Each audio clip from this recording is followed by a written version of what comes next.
Un profesor mío de espiritualidad, gran psicólogo y gran experto en dirección espiritual, solía decir que él, para conocer a un sacerdote, le bastaba con que le respondiera a 3 preguntas.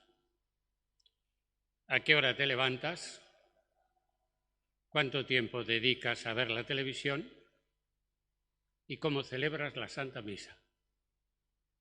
Decía que según fuera la respuesta a estas 3 preguntas, podía perfectamente dar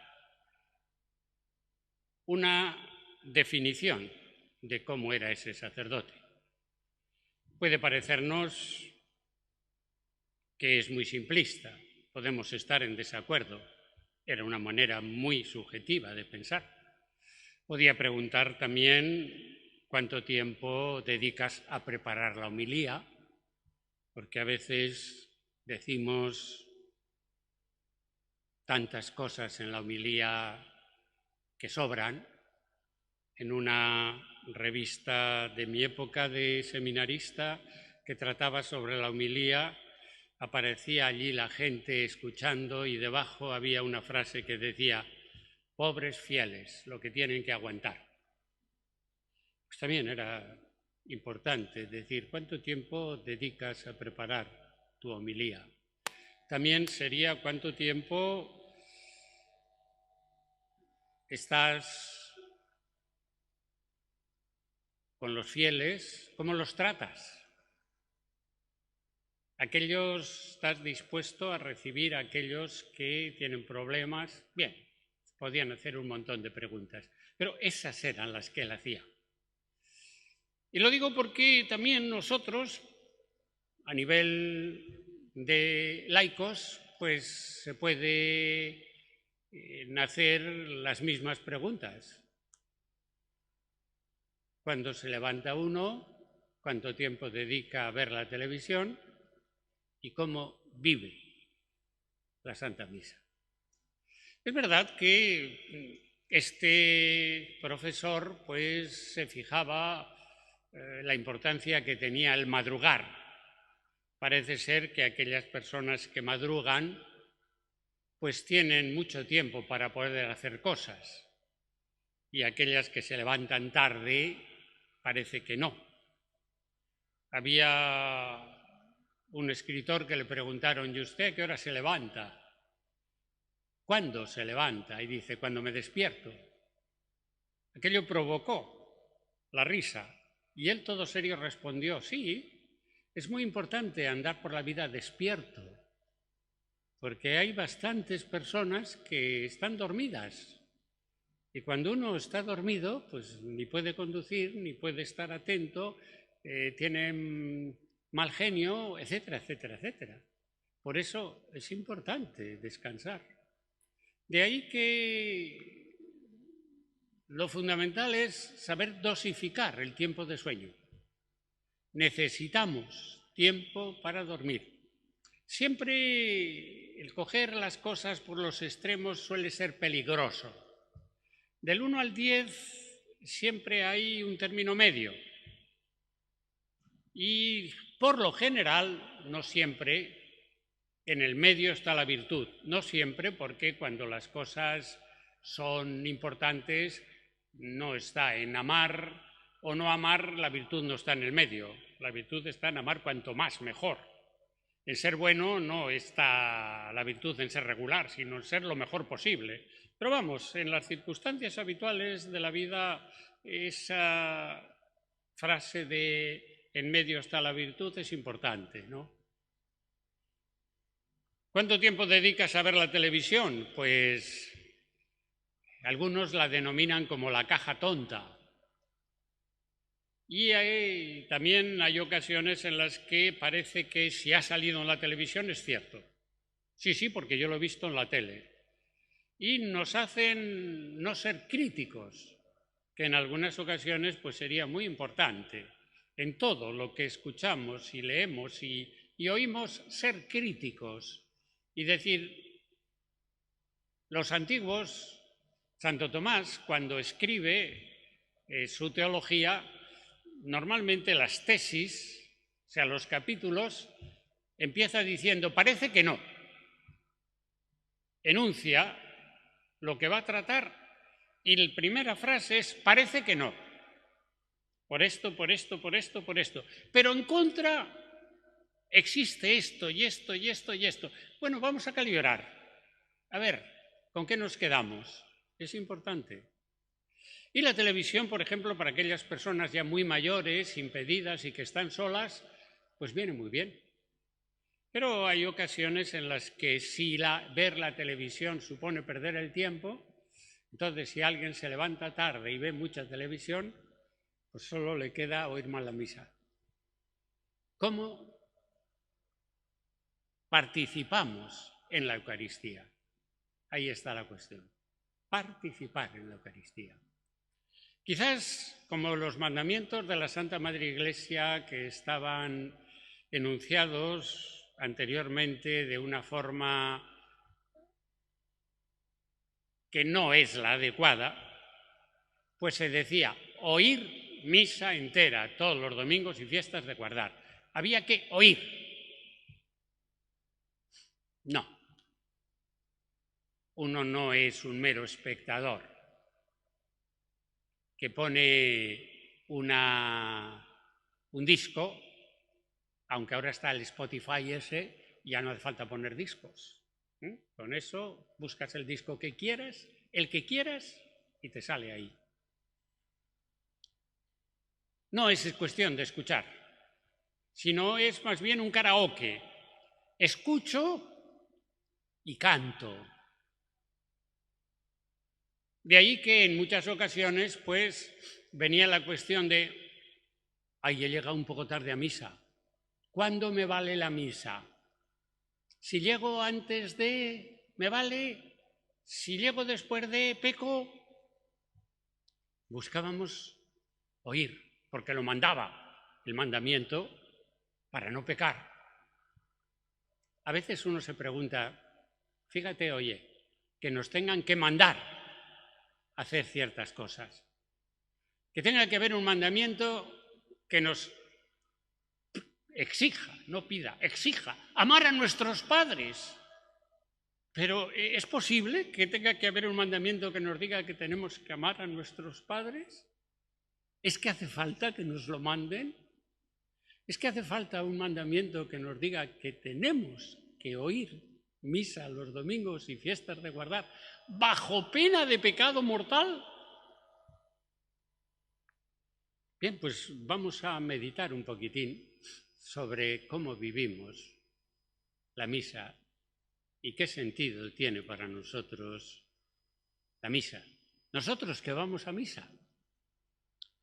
Nos contaba en una ocasión una persona que unos amigos suyos vivían en los Estados Unidos y allí estaban trabajando allí y en esa localidad donde vivían no había ninguna iglesia católica. Y tenían 2 hijos y pensaron que mejor que se quedaran sin ir a ningún sitio, pues los enviaron a la iglesia protestante. Como se suele decir normalmente, nada malo les iban a enseñar allí. Y estaban muy contentos y lo pasaban muy bien. E iban todos los domingos a las ceremonias aquellas que se celebraban. Y cuando tuvieron la suerte de poder venir a España, pues ya tenían la posibilidad de que los niños fueran a la Iglesia Católica. Y entonces fueron a la Iglesia Católica e iban a misa los domingos. Y a las pocas semanas de ir a misa los domingos, les dijeron a sus padres que aquello era un rollo, que se aburrían mucho y que no querían volver. Y uno dice, caramba, ¿qué nos ocurre? ¿Qué pasa? Es que para poder amar, te tienen que enseñar a amar. Para poder amar la Eucaristía, te tienen que enseñar a amar la Eucaristía, como en casi todas las cosas. Puedo aseguraros que jamás he ido a la ópera, nunca. Y puedo confesaros también que si fuera me aburriría solemnemente. ¿Por qué? Pues porque no la he vivido y sobre todo porque no me han enseñado a amarla. Si hubiera tenido unos padres, si hubiera vivido en una ciudad en que hubiera un palacio de la ópera, y de cuando en cuando hubieran espectáculos de ese tipo importantes, con grandes tenores, y mis padres hubieran sido unos enamorados de la ópera y me hubieran llevado de niño y los hubiera visto cómo gozaban viendo aquello y me hubieran enseñado y tal, pues posiblemente haría como hay personas que son capaces de viajar a lugares muy remotos para escuchar un espectáculo operístico cuando se produce, porque aman la ópera. Y lo mismo podríamos decir de muchísimas cosas, pero pues, la pintura. O sea, cuando uno va a un museo muy importante, al del Louvre o al Museo del Prado, que es una de las pinacotecas más importantes del mundo, no puede ir uno pasando así, de corrida. Es verdad que hay tantísimos cuadros que termina uno emborrachándose de ellos. Tanto ver cuadro y tanto ver cuadro y tanto ver cuadro, termina uno ya con tantos cuadros y va pasando y dice, sí, sí, muy bonito, muy bonito. Cuando es muy diferente si te paras ante un cuadro y un experto te va enseñando y te va diciendo, fíjate, y vas viendo todas las características que tiene ese cuadro y terminas gozando viendo un cuadro. Porque es que el cuadro no solamente tiene la finalidad de adornar. Todos en casa tenemos algún cuadro, no que valgan mucho, claro, sino que suelen ser pues fotografías de algún cuadro famoso o algo así, y lo tenemos para adornar. Y en un principio los cuadros se hicieron para adornar, pero el que ama el arte goza viendo el cuadro. Y entonces alguien que sea un entendido, que ama y goza la pintura, se queda mirando un cuadro y dice, qué bien lo estoy pasando. Y se tira una tarde entera delante de ese cuadro y va viendo una cantidad de detalles que tú nunca habías visto. Y te va diciendo, ¿no notas? ¿No has observado qué? Y dices, oye, es verdad. Las veces que yo había pasado por aquí, las veces que había visto yo este cuadro y nunca me había dado cuenta, y mira tú por dónde él me ha ido diciendo, nos tienen que enseñar a amar las cosas. A mí cuando era niño en la catequesis no me enseñaron a amar la misa. Y cuando estuve en el seminario tampoco me enseñaron a amar la misa. Simplemente íbamos a misa y era algo esencial y era algo muy importante. Y entonces para mí la misa era algo de todos los días, era algo esencial, era algo a lo que tenía que ir, pero me faltaba el estar enamorado de la misa. Me faltaba el que si un día estaba enfermo y no iba a misa, lógicamente no tenía ninguna responsabilidad, pero lo sentía un montón, porque me faltaba algo, porque la misa me tenía que producir ese gozo que produce a los que les gusta la música, a los que les gusta la pintura, a los que les gusta el fútbol. A mí no me gusta el fútbol, soy muy rarito, no me gusta el fútbol. Y entonces veo un partido de fútbol y hay que ver algunos cuando ven un partido de fútbol que se entusiasman y aquello para ellos es algo fantástico y que casi no pueden vivir sin ello.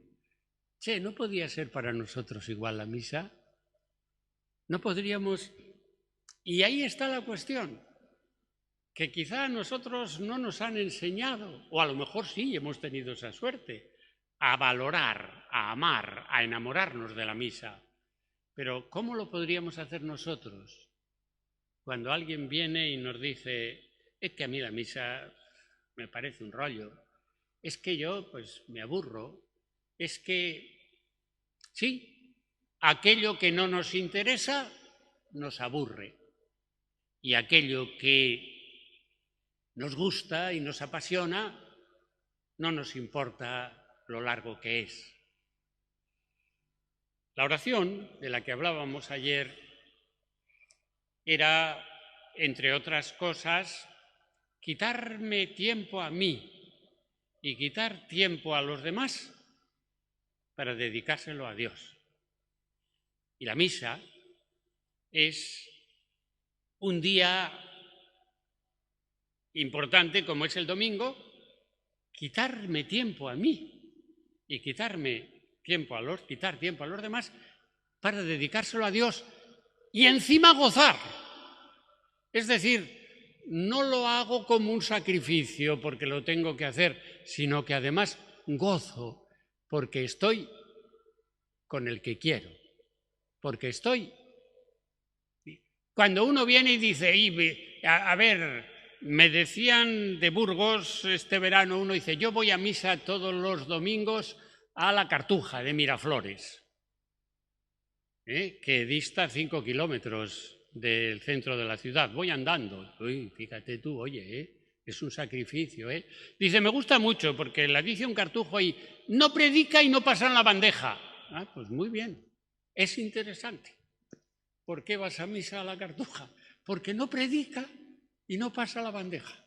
Es decir, ir a misa es importante, pero que dure poco, Es que a veces eres más pesado celebrando la misa, es que los curas a veces Sí, es cierto, a veces en la homilía somos un rollo y todo lo demás, es verdad. Pero es que hay que ir sin prisas, porque si vamos con prisa, que a veces termina la comunión y te vas a la puerta, para que cuando diga el cura podéis ir en paz, uno coge la puerta y se marcha y se diga, ya he cumplido, ya está. No, la misa tiene que producirnos en nosotros gozo. Y decimos, ¿y si no me produce a mí en gozo? Pues tengo que intentarlo, porque es un encuentro primordial, esencial con el Señor. El Señor nos dijo, yo estaré con vosotros todos los días hasta el fin del mundo. Y entonces se quedó con nosotros. Y como nos dice el Concilio Vaticano II, Dios está en todas las partes. Y Dios está, nos dice el Concilio Vaticano II, en la Sagrada Escritura. Cuando yo leo la Sagrada Escritura me encuentro allí a Dios con Él. Dios está en la naturaleza, en la creación. Yo veo a Dios, al Creador en lo creado. Dios está en el que sufre, en el hermano abandonado. Qué difícil es a veces ver a Dios en una persona mal vestida, que huele mal y que es grosero además, y que ver a Dios ahí es difícil, pero ahí está Dios, Dios está, como Él dijo, cuando dos o más se reúnen en su nombre, Él está en medio de ellos. Pero de una manera especial Dios está en el sacramento de la Eucaristía. Y para que exista la Eucaristía tiene que haber una misa. Si no hay una misa, no hay Eucaristía. Yo me acuerdo que en el seminario menor había un día que se denominaba el Día del Reservado. Era una fiesta del seminario, el reservado. Y el reservado era el día que por primera vez se había hecho la reserva de Jesús, Eucaristía, en el seminario. Es decir, se hace el seminario, se hace la capilla y por primera vez se celebra la misa. Y una vez que se ha celebrado la misa y se ha dado la comunión, se reserva el Santísimo Sacramento en el sagrario, el reservado. Y a partir de ahí, todos los años, cuando llegaba ese día, era una gran fiesta. Era el día que se celebraba en que Jesús se había quedado de una manera real, con nosotros en el seminario. Y eso es precisamente la Eucaristía. Al principio, el Señor, la víspera de morir, discuten los entendidos si fue la última cena una noche de Pascua, una cena pascual, o no fue una cena pascual. Según San Juan y según los sinópticos, pues difieren. En unos parece que fue la cena pascual, otros que no fue la cena pascual. Fuere lo que fuere, se trató de la cena anterior a la muerte de Jesús, fuera pascual o no fuera pascual. Y en esa cena había pan y vino. Y Jesús toma el pan y dijo: tomad y comed todos de él, porque esto es mi cuerpo. Y tomad y bebed todos de él, porque esta es mi sangre, que mañana será derramada por vosotros y por muchos para el perdón de los pecados. Y haced esto en memoria mía. Y lo hicieron. Nuestros hermanos separados solo admiten la Sagrada Escritura. Es decir, así, de una manera simplista, si comparamos el protestantismo con el catolicismo, diríamos que el protestantismo es solo y el catolicismo, o sea, el protestantismo está caracterizado por la palabra solo y el catolicismo por la palabra y. El protestantismo dice solo la Escritura y el catolicismo dice la Escritura y los escritos a partir de entonces hasta nuestros días, la tradición escrita. Ellos dicen solo la fe. Nosotros decimos la fe y las obras, porque como dice San Juan, también los demonios creen y sin embargo están en el infierno. Bueno, pues ellos dicen solo la Escritura y dicen, efectivamente, Jesús consagró su cuerpo y su sangre. Y les dijo a los discípulos: haced esto en memoria mía. Y los discípulos, recordando aquello que él había hecho, pues hacían lo mismo, pero no consagraban. Simplemente recordaban aquello que había dicho él. Para los católicos no solamente es importante la Escritura, sino lo que escribieron los padres apostólicos, es decir, aquellos que aprendieron la fe de los apóstoles. Los apóstoles predicaron, Jesús predicó, los apóstoles recogieron su mensaje. Estos apóstoles lo predicaron y lo escucharon otros y esos otros predicaron. Y así ha llegado hasta nosotros, de manera que si no tuviéramos los evangelios, viendo los escritos de todos los que lo hicieron a partir de los apóstoles, podríamos componer los evangelios. Porque nos iban diciendo, iban meditando e iban explicando aquello que les habían explicado los discípulos de los apóstoles. Y entonces lo importante era qué es lo que hicieron los apóstoles, cómo lo entendieron los apóstoles. Y los apóstoles lo entendieron haciéndolo, de manera que en los primeros tiempos del cristianismo se reunían a celebrar la Eucaristía. Y a la hora de celebrar la Eucaristía, por eso San Pablo, a mí me han oído en unas ocasiones decir, qué suerte que los corintios armaron ese jaleo en la Eucaristía que dio lugar a que San Pablo, que no habló nunca de la Eucaristía, en esa carta nos hablara. Les reprocha a los corintios que lo están haciendo mal y gracias a que les reprocha que lo están haciendo mal, les dice cómo y por qué lo hacen mal y además les enseña cómo y por qué deben hacerlo bien. Y entonces San Pablo, en el primer siglo, después de Cristo, la época de Cristo, está diciendo que es que la Eucaristía no es una comida común y corriente, sino que ahí se hace presente Cristo en el pan y en el vino. Y el que come de este pan y bebe de este vino indignamente, come su propia condenación. La misa, poco a poco, se fue haciendo no solo eso que hacían los primeros apóstoles. Los apóstoles dicen que es en Antioquía donde por primera vez les llamaron cristianos. Si a San Pablo se le hubiera preguntado si era cristiano, él hubiera dicho: ¿eso qué es? Yo soy un judío que vive el judaísmo como Cristo nos dice que debemos vivirlo. Y eso es lo que pensaban los primeros cristianos. Eran judíos que vivían el judaísmo como Jesús les dijo que tenían que vivirlo. Porque el mismo Jesús había dicho: yo no he venido a destruir la ley de los profetas. No he venido a destruirla, sino a darle cumplimiento. Yo no os digo que lo que hacéis no es lo adecuado, sino que os digo que no lo estáis haciendo de la manera adecuada. Entonces, como judíos que eran, iban al templo y rezaban en el templo, pero después se reunían en las casas y allí celebraban la Eucaristía, que podía durar muy poco tiempo.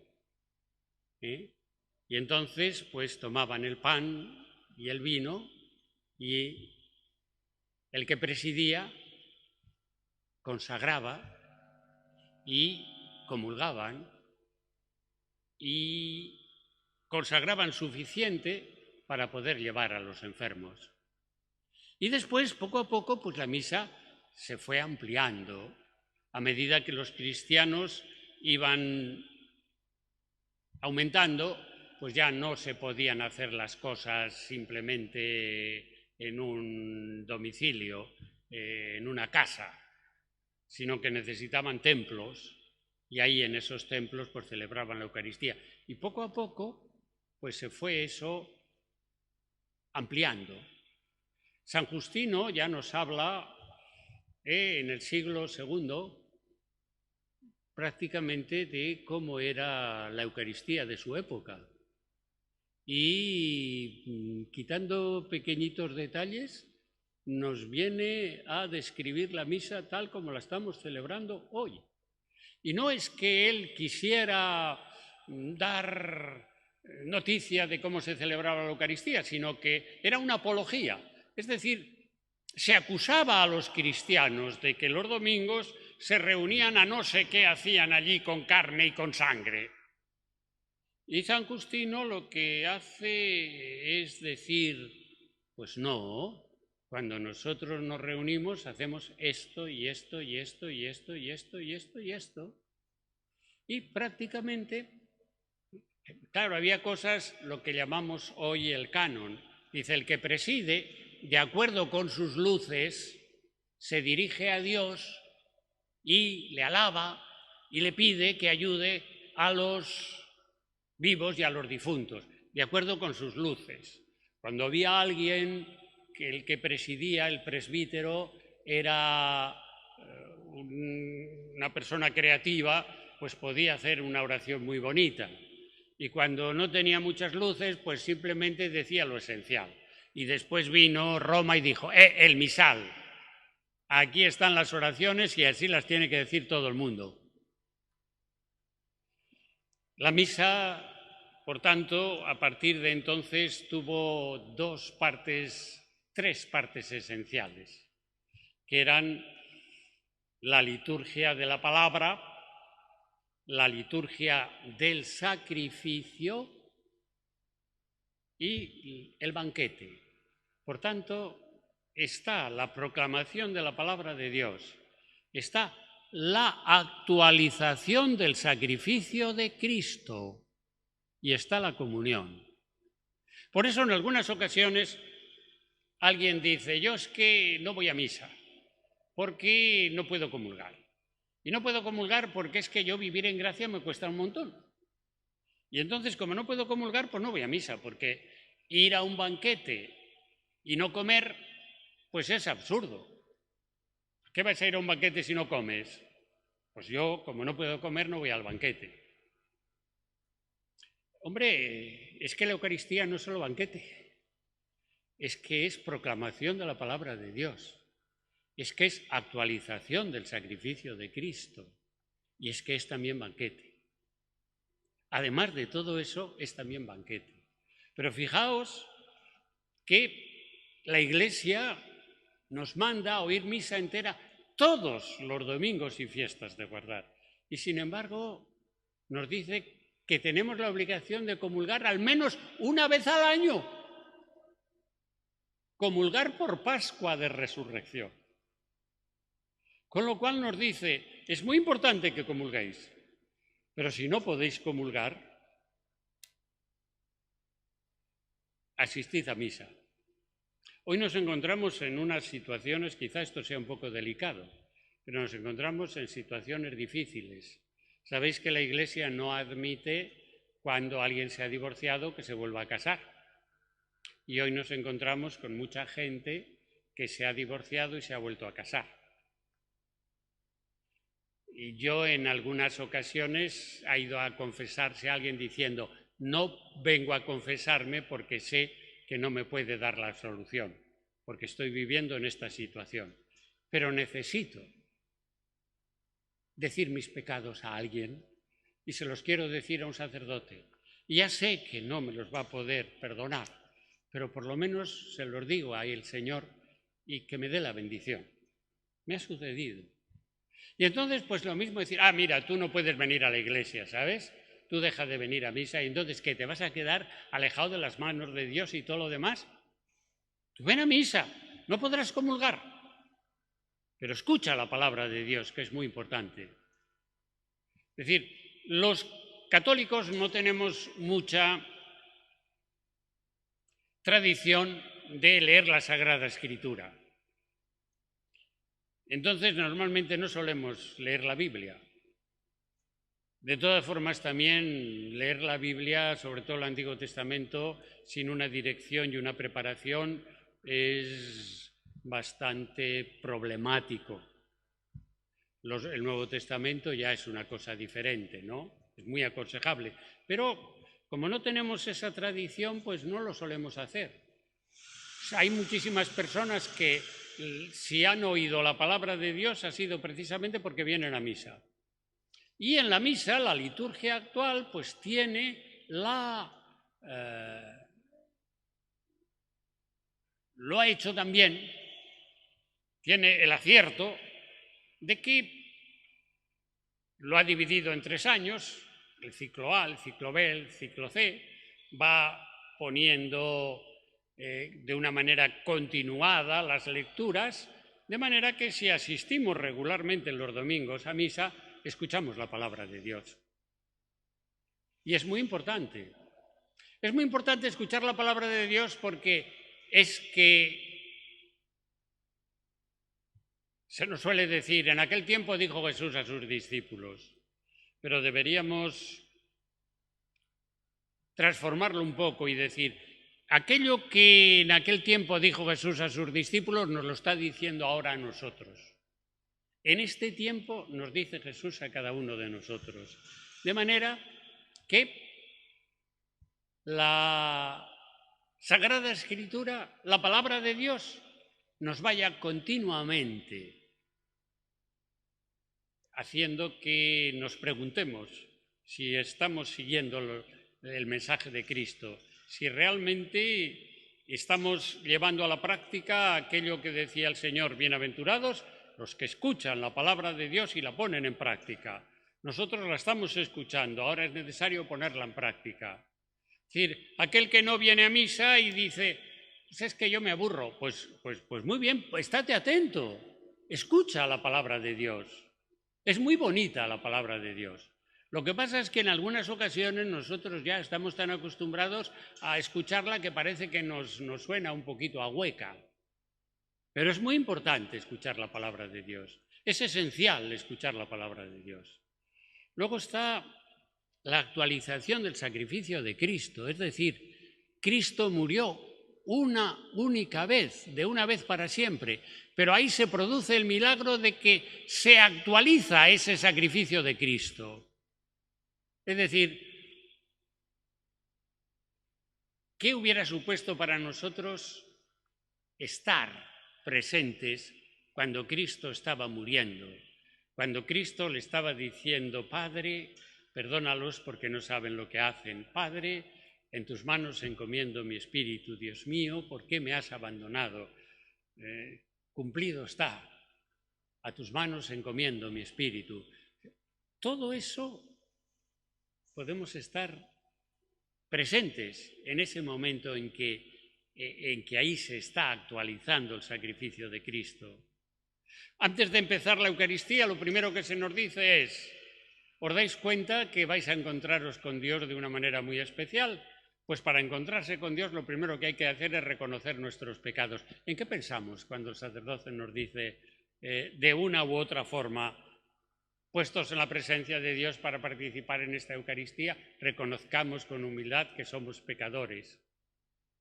Y después, esa u otra, decimos: yo confieso ante Dios Todopoderoso y ante vosotros, hermanos, porque yo cuando peco, no solo es una cuestión entre Dios y yo, sino que rompo la comunidad y por tanto peco ante Dios y ante los hermanos. Por eso tengo que pedir perdón a Dios y a los hermanos.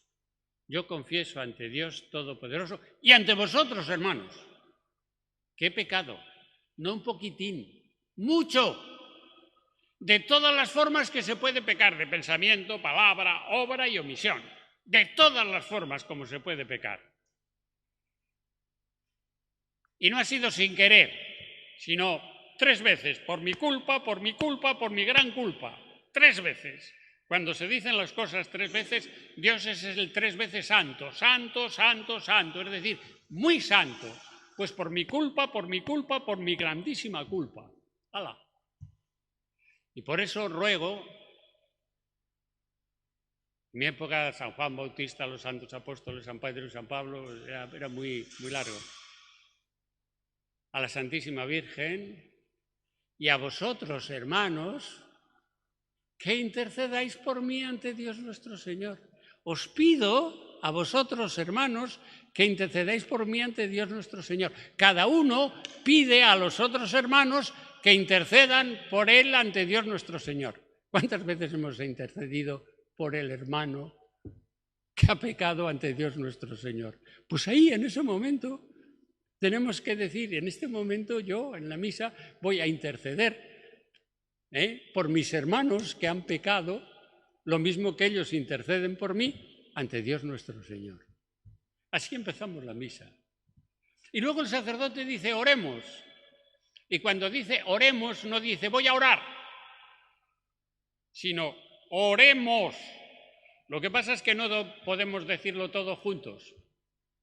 Y entonces el sacerdote dice la oración: y por Jesucristo nuestro Señor, y decimos amén. Amén no significa así sea, que puede tomarse. Amén fundamentalmente significa así es. Tened en cuenta que los evangelios han llegado a nosotros en griego, y utiliza una palabra hebrea. Dice amén, amén, lego y min. Amén, amén, lego y min. Es decir, en verdad os digo. Cuando Jesús dice en verdad, utiliza la palabra hebrea amén, amén, lego y min. En verdad os digo. Y cuando eso pasa a la Vulgata, en latín, dice, porque en latín no hay palabras agudas, amén, amén, dico vobis. En verdad os digo. Pues entonces, cuando el sacerdote dice por Jesucristo nuestro Señor, y decimos amén, estamos diciendo todo lo que ha dicho el sacerdote lo digo yo, lo firmo. ¿Pero qué es lo que ha dicho el sacerdote? Él sabrá lo que ha dicho. Hay que estar atentos. Y el sacerdote tiene que decirlo alto y claro. Y nosotros darnos cuenta de lo que está diciendo para que cuando nosotros digamos amén. Por eso, por ejemplo, cuando el sacerdote hace una especie de brindis y coge el pan y el vino consagrado y dice: por Cristo, con Él y en Él, a ti, Dios Padre Omnipotente, en la unidad del Espíritu Santo, todo honor y toda gloria por los siglos de los siglos, y la gente responde amén. Dicen los antiguos que ese amén era tan fuerte que parecía que retumbaba la Iglesia cuando lo decían los fieles. Por Cristo, con Él y en Él, a ti, Dios Padre Omnipotente, en la unidad del Espíritu Santo, a la Santísima Trinidad, y todos decían amén. Cuando uno va a comulgar, el sacerdote dice el cuerpo de Cristo. Si amén significa así sea, dirán, ¿cómo que así sea? Así es. Es decir, esto que ves aquí, que parece pan, no es pan, es el cuerpo de Cristo. ¿Te lo crees? Y tú dices, amén. Ah, pues si te lo crees, te lo doy. Ahora, con motivo de la pandemia y tal, pues ni el sacerdote decía el cuerpo de Cristo, desde arriba decíamos, pero vamos, cuando la cosa, hasta tal punto que si tú le dices a alguien el cuerpo de Cristo y no te dice nada, no deberías darle la comunión. Porque le estás diciendo, esto es el cuerpo de Cristo, y aquel tiene que responder, me lo creo. Ah, pues si te lo crees, te lo doy. Porque no se ha hecho las margaritas para darlas a los cerdos. Y así continuamente todo lo demás de la misa. Es necesario ir, que allí nos acordamos de los vivos y nos acordamos de los difuntos. Estamos continuamente diciendo, por la Iglesia, Señor, nosotros no somos la parroquia, somos la Iglesia universal y por eso lo hacemos con el Papa y el Papa Francisco. Y nosotros no solo somos la parroquia, somos la diócesis y por eso lo hacemos con nuestro obispo José Ignacio y con todos los obispos de la tierra. Y guárdanos en tu... Y luego en un determinado momento decimos, pues si tú les enseñaste a rezar a los discípulos y está contenido en una fórmula que es el Padre Nuestro, todos juntos vamos a rezar el Padre Nuestro. Por eso, a veces el cura tiene que hablar alto y fuerte para que la gente luego le diga amén, pero otras ocasiones, como lo dice junto la asamblea con el sacerdote, debe decirlo en un tono más bajito. ¡Ay, mira qué bajito está rezando el Gloria! Qué bajito está rezando el Padre Nuestro, porque no tiene que resaltar entre los demás. Juntos, el sacerdote y los fieles rezan Padre Nuestro todos juntos. Y gloria a Dios en el cielo, y en la tierra paz a los hombres, todos juntos. Y este es el Cordero de Dios que quita el pecado del mundo, y todos juntos. Señor, yo no soy digno de que entres en mi casa, pero... Si vamos desmenuzando cada cosa, entonces la misa es ese cuadro que tiene tantos detalles y tantos matices que si uno se da cuenta de ello, tiene que gozar, como el que mira ese cuadro y lo entiende y goza. Y tendríamos que enseñar, no sé cómo, a los niños y sobre todo a los jóvenes, porque yo suelo decir, si un domingo se hundieran todas las iglesias, moriría mucha gente, pero se salvaría la mayor parte de los jóvenes. Pues a ver cómo los enseñamos a nuestros niños y a nuestros jóvenes a estar enamorados de la misa, a escuchar y participar en la misa y hacerlo sin prisas y gozando.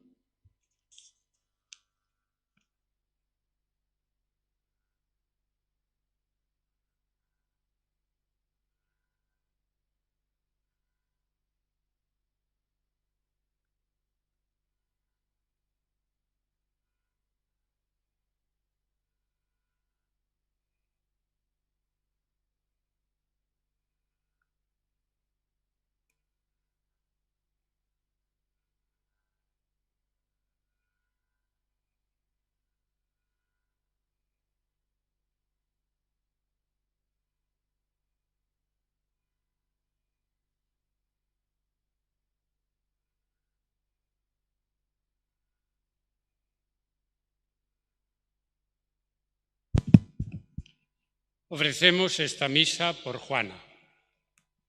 En el nombre del Padre, y del Hijo, y del Espíritu Santo, el Dios de la esperanza, que por la acción del Espíritu Santo nos colma con su alegría y con su paz, permanezca siempre con vosotros.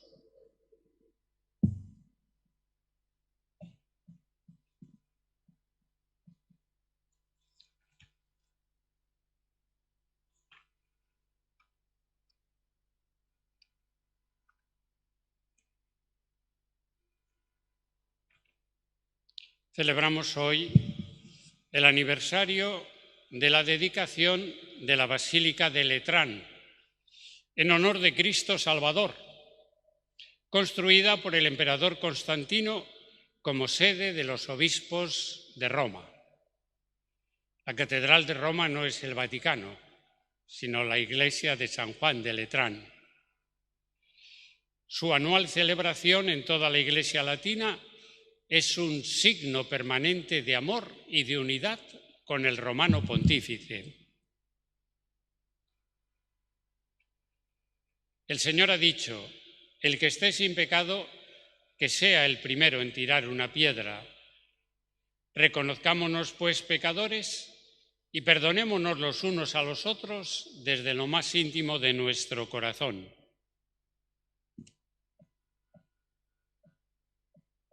Tú que has sido enviado para sanar a los contritos de corazón, Señor, ten piedad. Tú que has venido a llamar a los pecadores, Cristo, ten piedad. Tú que estás sentado a la derecha del Padre para interceder por nosotros, Señor, ten piedad. Dios Todopoderoso, tenga misericordia de nosotros, perdone nuestros pecados y nos lleve a la vida eterna. Gloria a Dios en el cielo y en la tierra paz a los hombres que ama el Señor. Por tu inmensa gloria te alabamos, te bendecimos, te adoramos, te glorificamos.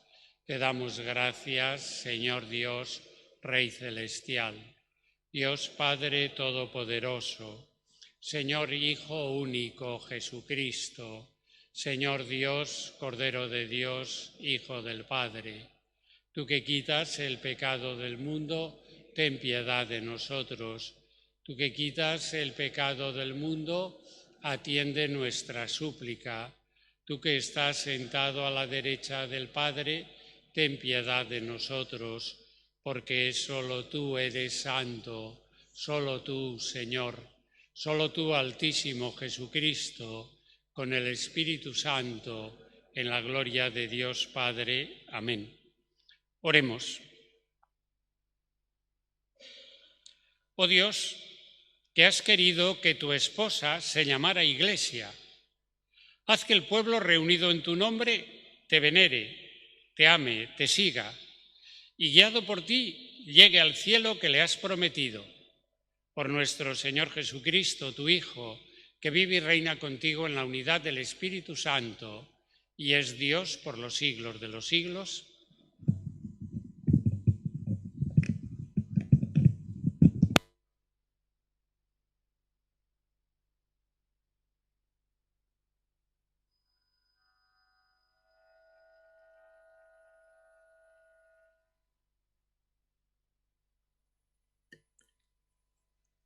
Lectura de la primera carta del apóstol San Pablo a los Corintios. Hermanos, sois edificio de Dios. Conforme a la gracia que Dios me ha dado, yo, como hábil arquitecto, puse el cimiento, mientras que otro levanta el edificio. Mire cada cual cómo construye. Pues nadie puede poner otro cimiento fuera del que ya está puesto, que es Jesucristo. ¿No sabéis que sois templo de Dios y que el Espíritu de Dios habita en vosotros? Si alguno destruye el templo de Dios, Dios lo destruirá a él, porque el templo de Dios es santo, y ese templo sois vosotros. Palabra de Dios.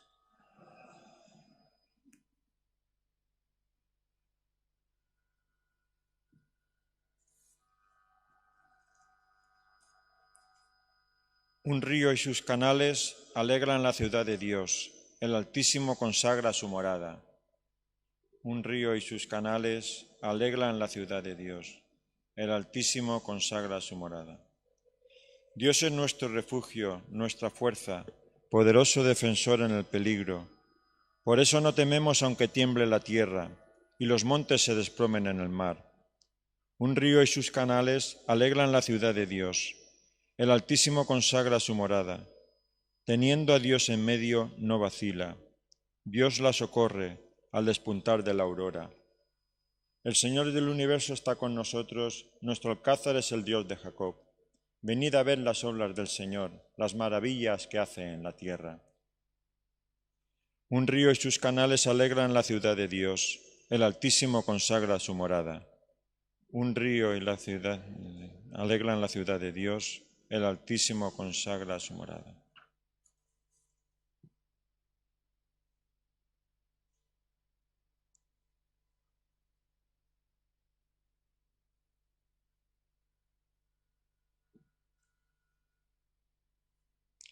El Señor esté con vosotros. Lectura del Santo Evangelio según San Juan.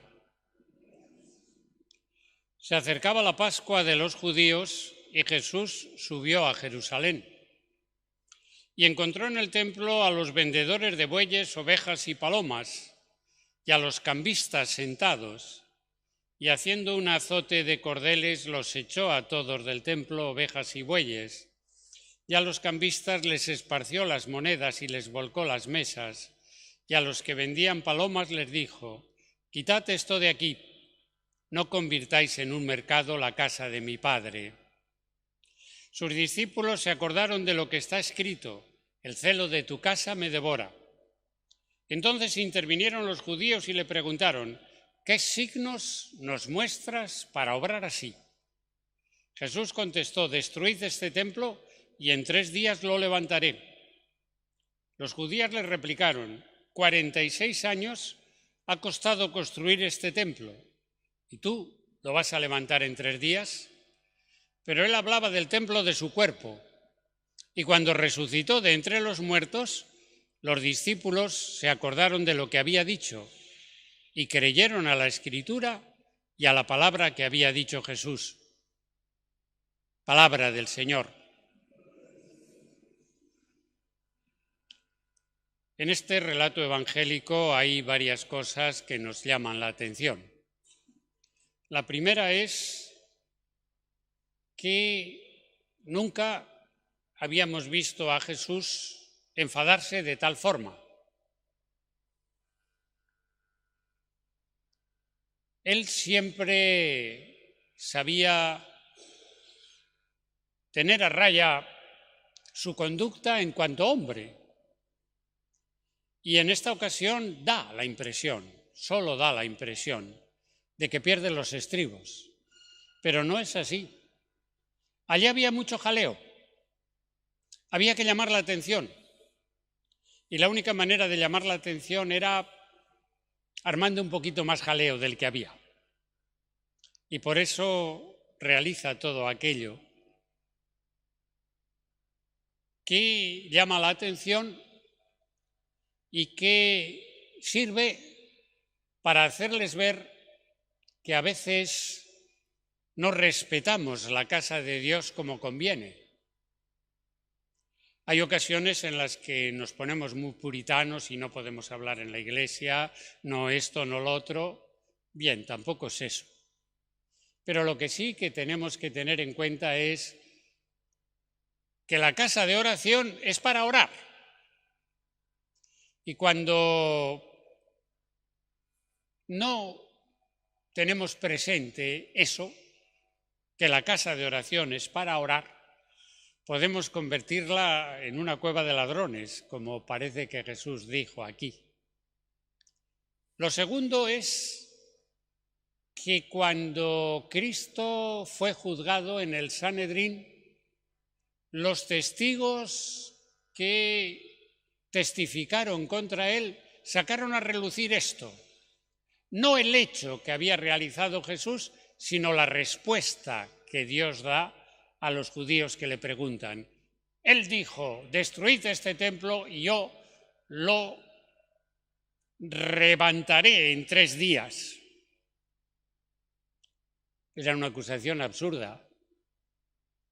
Que diga Jesús eso podía considerarse una bravuconada, pero lo que es algo digno de acusación, alguien que dice: si vosotros tiráis esto que ha costado 46 años en construir, yo lo voy a construir en 3 días, dirían: tú estás loco, como es lo que pensaron. 46 años ha costado a nuestros padres y tú nos dices que 3 días, pero una locura no es motivo para acusarle, como hicieron ante el Sanedrín. Y lo tercero es que muchas de las cosas que Jesús decía no se entendían hasta después de la resurrección. Por eso San Juan nos dice muy certeramente, pero él no hablaba de ese templo, hablaba de su cuerpo. Y cuando resucitó de entre los muertos, los discípulos se acordaron de lo que había dicho y creyeron a la Escritura y la palabra que había dicho Jesús. Es decir, muchas cosas que escuchaban los discípulos no acababan de tener sentido para ellos.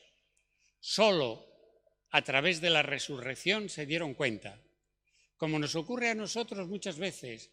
Cuando yo escuché a mis padres, cuando yo no entendía aquello, ahora que he pasado por una situación como la que pasaron ellos, ahora comprendo perfectamente.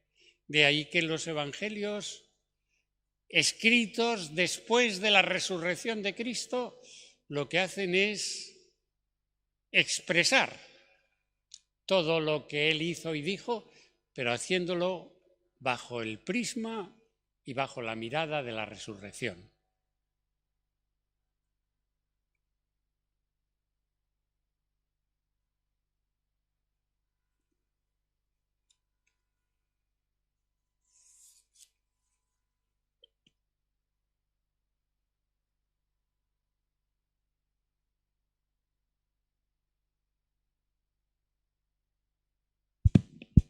En este templo de piedras vivas que somos nosotros, oremos a Dios Padre.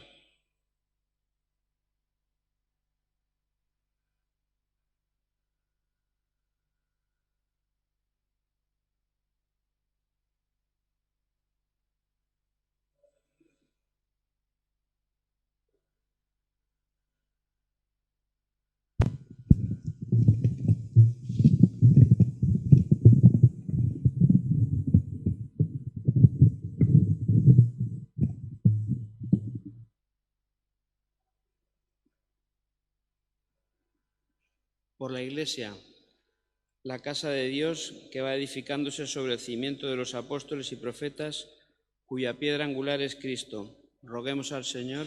Te rogamos, óyenos. Por las familias que viven en condiciones penosas, roguemos al Señor. Te rogamos, óyenos. Por los que tienen la responsabilidad de buscar soluciones justas y eficaces al problema de la vivienda, roguemos al Señor. Te rogamos, óyenos. Por nosotros, llamados a integrarnos en la construcción de la Iglesia, de nuestra comunidad, roguemos al Señor. Te rogamos, óyenos.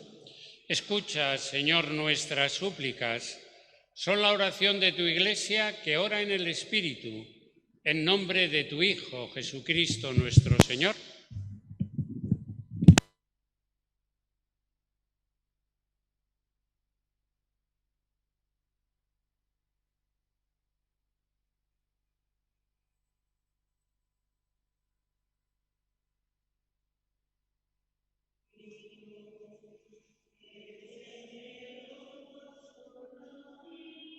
Benedictus es Domine Deus universi quod et tua largitate cepimus panem quentibio ferimus, fructum terrae et operis manum Dominum est nobis fiat, panis vitae. Perugius, atque divino mysterium,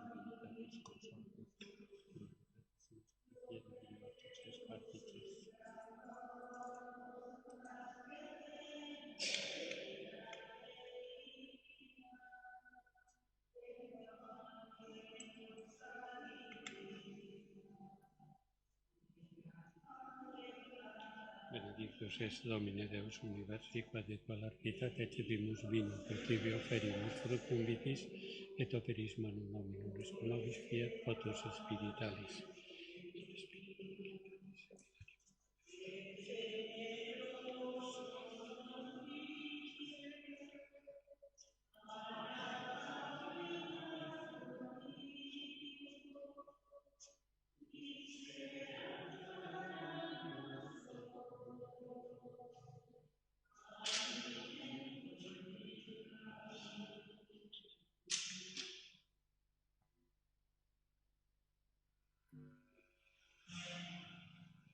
Orad, hermanos, para que, llevando al altar los gozos y las fatigas de cada día, nos dispongamos a ofrecer el sacrificio agradable a Dios, Padre Todopoderoso.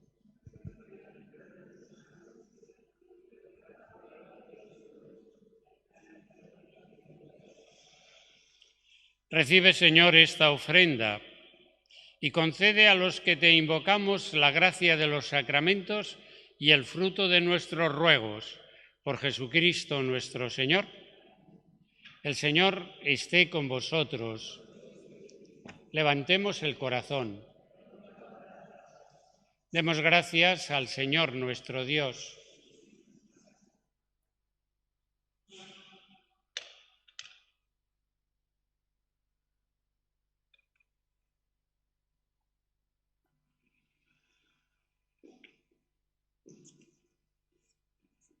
En verdad es justo y necesario, en nuestro deber y salvación, darte gracias siempre y en todo lugar, Señor Padre Santo, Dios Todopoderoso y Eterno, porque generosamente te dignas habitar en toda casa consagrada a la oración, para hacer de nosotros, con la ayuda constante de tu gracia, templo del Espíritu Santo, resplandeciente por la santidad de vida.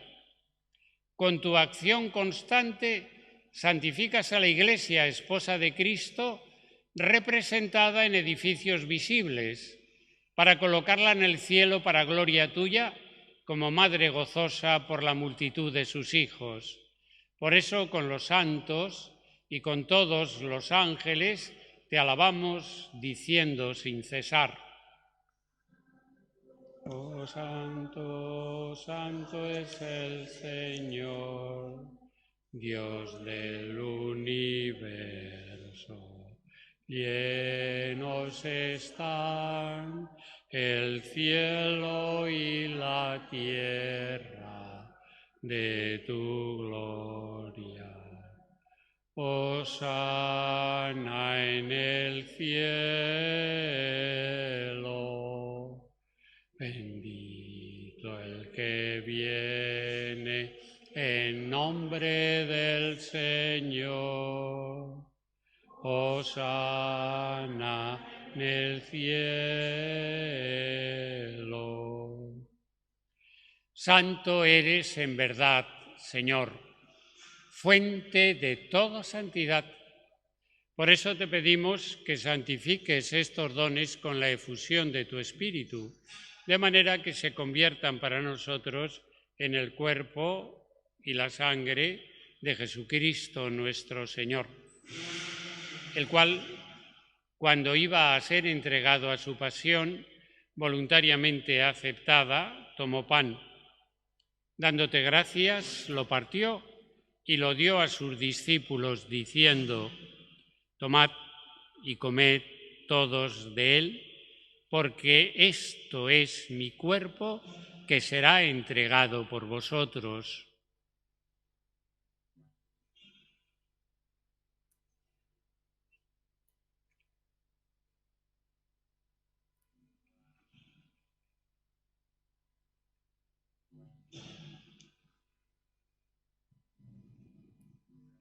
Del mismo modo, acabada la cena, tomó el cáliz y, dándote gracias de nuevo, lo pasó a sus discípulos, diciendo: Tomad y bebed todos de él, porque este es el cáliz de mi sangre, sangre de la alianza nueva y eterna, que será derramada por vosotros y por muchos para el perdón de los pecados. Haced esto en conmemoración mía.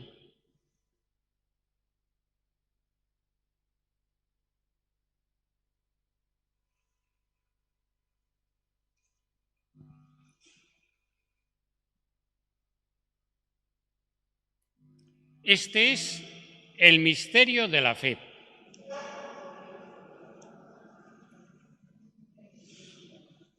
Así pues, Padre, al celebrar ahora el memorial de la muerte y resurrección de tu Hijo, te ofrecemos el pan de vida y el cáliz de salvación, Y te damos gracias porque nos haces dignos de servirte en tu presencia. Te pedimos humildemente que el Espíritu Santo congregue en la unidad a cuantos participamos del cuerpo y la sangre de Cristo. Acuérdate, Señor, de tu Iglesia extendida por toda la tierra y con el Papa Francisco, con nuestro obispo José Ignacio y todos los pastores que cuidan de tu pueblo, llévala a su perfección por la caridad. Recuerda a tu hija Juana, a quien llamaste de este mundo a tu presencia. Concédele que así como ha compartido ya la muerte de Jesucristo, comparta también con él la gloria de la resurrección. Acuérdate también de nuestros hermanos que durmieron en la esperanza de la resurrección y de todos los que han muerto en tu misericordia. Admítelos a contemplar la luz de tu rostro. Ten misericordia de todos nosotros, y así con María, la Virgen Madre de Dios, su esposo San José, los apóstoles y cuantos vivieron en tu amistad a través de los tiempos, merezcamos por tu Hijo Jesucristo compartir la vida eterna y cantar tus alabanzas. Por Cristo, con Él y en Él, a ti, Dios Padre Omnipotente, en la unidad del Espíritu Santo, todo honor y toda gloria por los siglos de los siglos. El amor de Dios ha sido derramado en nuestros corazones con el Espíritu Santo que se nos ha dado. Digamos con fe y esperanza: Padre nuestro que estás en el cielo, santificado sea tu nombre.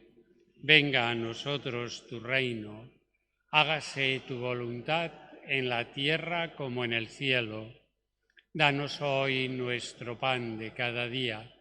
Perdona nuestras ofensas, como también nosotros perdonamos a los que nos ofenden.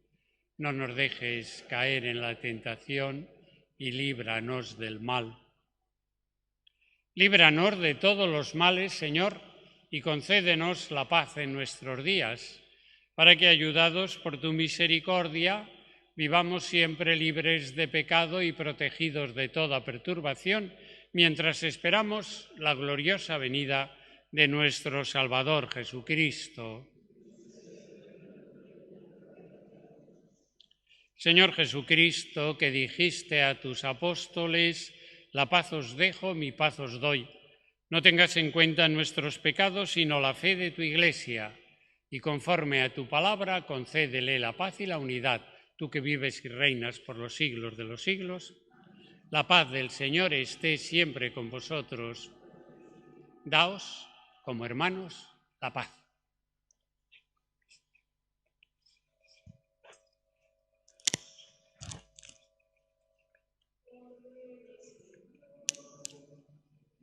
Perceptio corporis et sanguinis tui.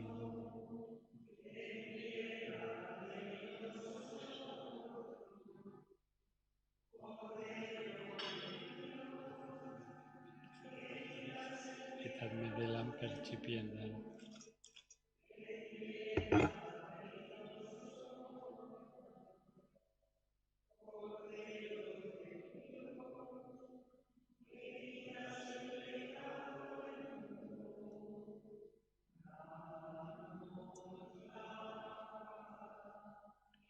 Este es el Cordero de Dios que quita el pecado del mundo. Dichosos los invitados a la cena del Señor.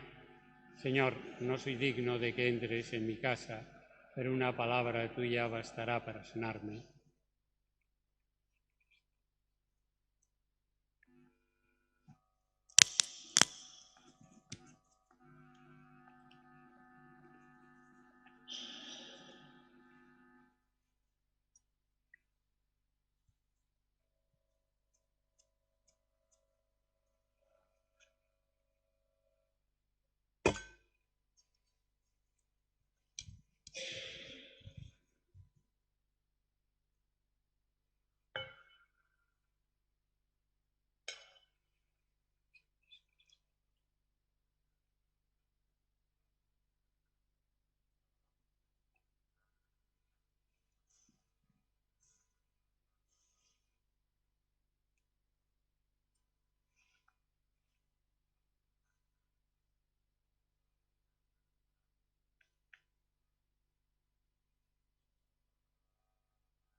Oremos.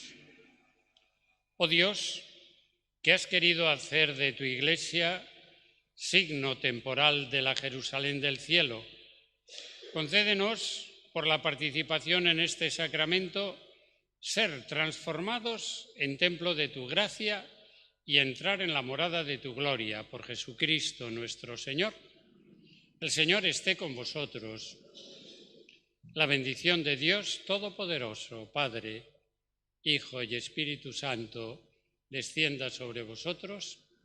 Los que estáis haciendo estos pequeños ejercicios, permanecéis en oración un ratito y después haremos una pequeña reflexión sobre otra de las bienaventuranzas. Podéis ir en paz.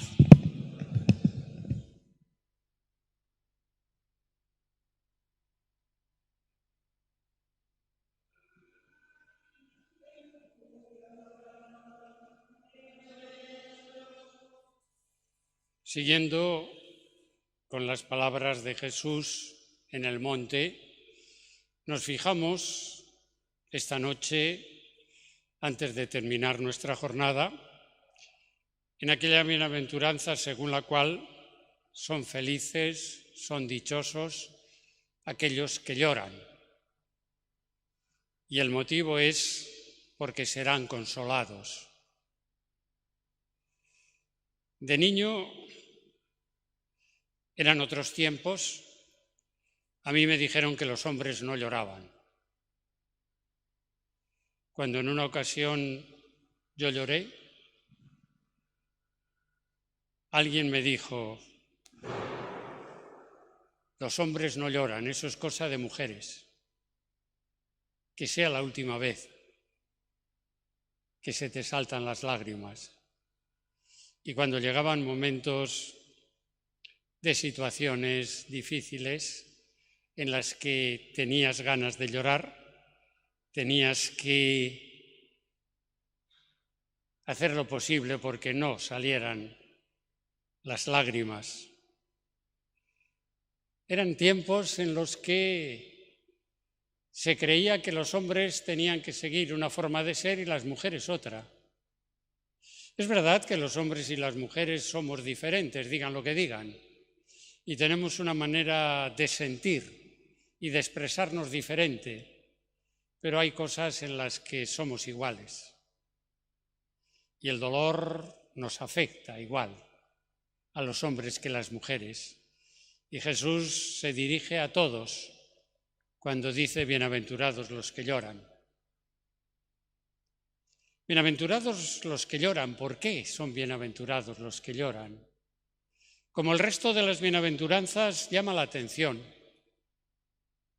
Y llama la atención porque parece algo contradictorio. Uno que llora lo hace porque ha sufrido alguna situación dolorosa. Y entonces estás pasando por un trance difícil y ese trance difícil te hace llorar y que te digan feliz, bienaventurado, porque estás llorando y porque estás sufriendo, te llama la atención y no acabas de entenderlo. En una de las dos películas que hacen sobre Juan 23, una de ellas, no sé cuál de las dos es, pero una de ellas es Juan 23, el Papa Bueno, pues cuando él era pequeñito y era monaguillo, acompaña al cura de su pueblo a una despedida de una familia que se iba a emigrar, porque allí en su pueblo no encontraba lo suficiente para vivir con dignidad. Y el sacerdote, antes de despedirlos y bendecirlos, les recitaba las bienaventuranzas. Juan 23, que era un niño, que era el monaguillo, le dirige a su párroco estas palabras: ¿por qué son bienaventurados los que lloran? Y le responde el párroco: porque ellos serán consolados. Y el niño, con toda su candidez, le dice: ¿no sería mejor evitar el motivo por el que lloran y luego no haría falta consolarlos? Y le responde el sacerdote: no lo sé, hijo, yo no soy nada más que un cura de pueblo.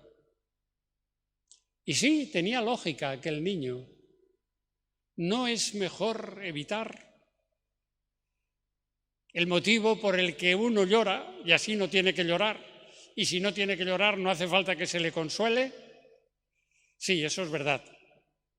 Pero hay ocasiones en las que no podemos evitar que sucedan las cosas que producen el dolor y como consecuencia las lágrimas. Y lo que hace falta es ser conscientes de que aquellos que creemos en el Señor, aquellos que confiamos en el Señor, Él está a nuestro lado siempre, no solo en aquellas situaciones felices en las que decimos: ¡qué bien! Creo que mi felicidad se debe a que el Señor está conmigo, sino sobre todo en aquellas situaciones en las que el dolor, el sufrimiento, nos hace llorar, como cuando se nos muere un ser querido, como cuando alguna desgracia se ceba con alguno de los nuestros.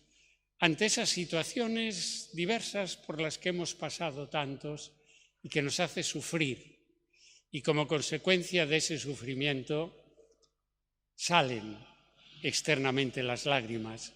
Saber que nos hallamos desconsolados y nos desconsuela un motivo grande, gordo, terrible, doloroso, pero que no estamos solos, porque está a nuestro lado el Señor que nos consuela. Entonces yo diría que podíamos entenderlos así. Los que creemos en el Señor, a pesar de que pasemos por circunstancias difíciles y terribles y nos hallemos desconsolados, no debemos perder la calma.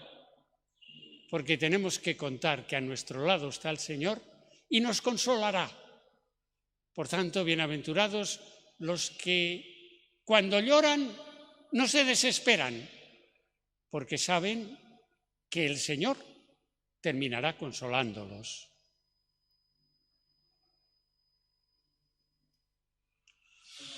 Nos despedimos de la Santísima Virgen María. Dios te salve María, llena eres de gracia, el Señor es contigo. Bendita tú eres entre todas las mujeres y bendito es el fruto de tu vientre, Jesús. Santa María, Madre de Dios, ruega por nosotros pecadores, ahora y en la hora de nuestra muerte. Amén. Gloria al Padre, y al Hijo, y al Espíritu Santo, como era en el principio, ahora y siempre, por los siglos de los siglos. Amén. Podéis ir en paz.